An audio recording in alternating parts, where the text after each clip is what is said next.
Here's a thought most people never say out loud. Loneliness doesn't always come from being ignored. Sometimes it comes from seeing too much. Picture this. You walk into a room full of people. Smart people, educated, connected. And yet, within minutes, you feel completely alone.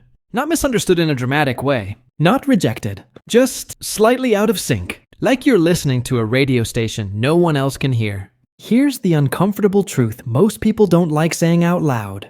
The smarter you are, the lonelier life can quietly become. Not always. Not forever. But often enough that it shows up again and again in data, stories, and real lives.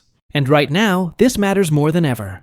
Because we're living in the most connected era in human history. And also one of the most mentally isolated. So why do people with high intelligence so often feel detached, alienated, or socially exhausted? This isn't about arrogance.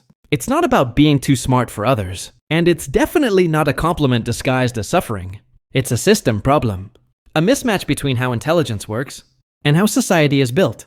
Let's break it down. Slowly. Clearly. Without romanticizing it. Most people think intelligence just means faster answers. That misunderstanding is where the loneliness starts. High intelligence doesn't just mean faster thinking. It changes how you experience the world. Smarter brains tend to process more layers at once. They see second-order effects. They notice contradictions. They question assumptions that everyone else quietly agrees to. That sounds useful. And sometimes it is. But socially it comes at a cost. Most conversations are optimized for speed and simplicity. Short emotional signals. Shared assumptions. Unspoken rules. Highly intelligent people often don't play by those rules naturally. They pause longer before responding. They hear what's implied, not just what's said. They think 3 steps ahead, while everyone else is still reacting to step 1. So the conversation moves on. And they're still processing. Over time, this creates friction. Not loud conflict. Just subtle distance.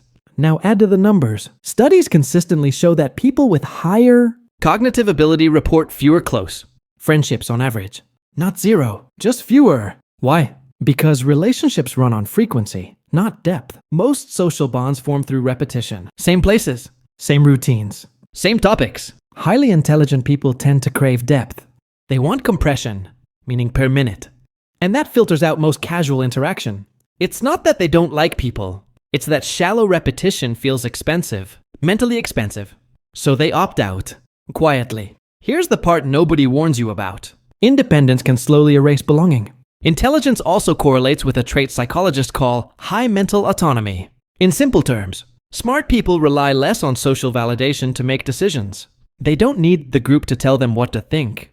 They don't feel comforted by consensus. They often distrust it. That independence is powerful, but it removes a major bonding mechanism. Most human connection forms around shared beliefs. Shared outrage, shared excitement, shared illusions. If you are constantly questioning those illusions, you're standing slightly outside the group, watching instead of participating. Now layer modern life on top of this. Social media rewards fast opinions. Clear sides.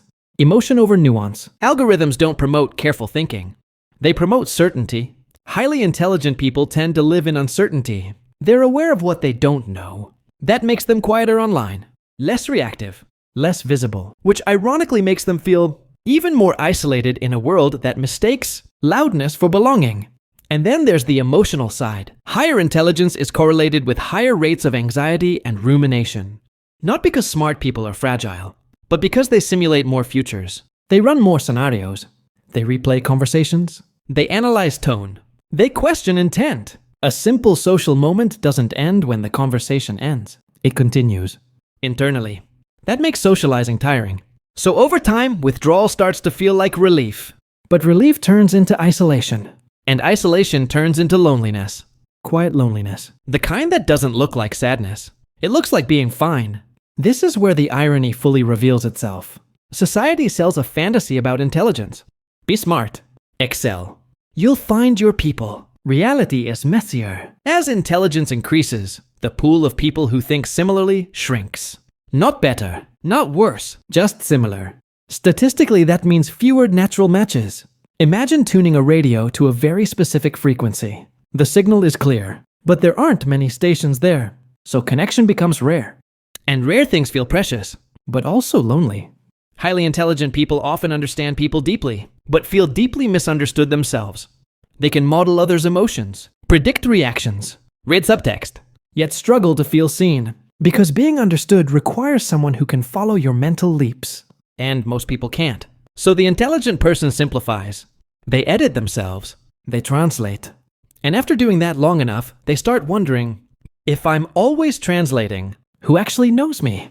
zoom out even further. Modern life rewards efficiency over connection, specialization over community. Independence over belonging. For highly intelligent people, the system amplifies isolation. And then comes the final cost. They see through social games. Status rituals, performances. Once you see it, you can't unsee it. Opting out feels honest, but honesty has a price, and that price is loneliness. So, the real question isn't whether intelligence causes loneliness. It's this.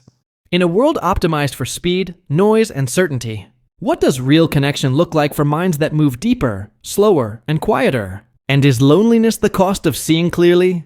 Or proof that we haven't built spaces where intelligence truly belongs? That question doesn't end cleanly, and maybe it isn't supposed to.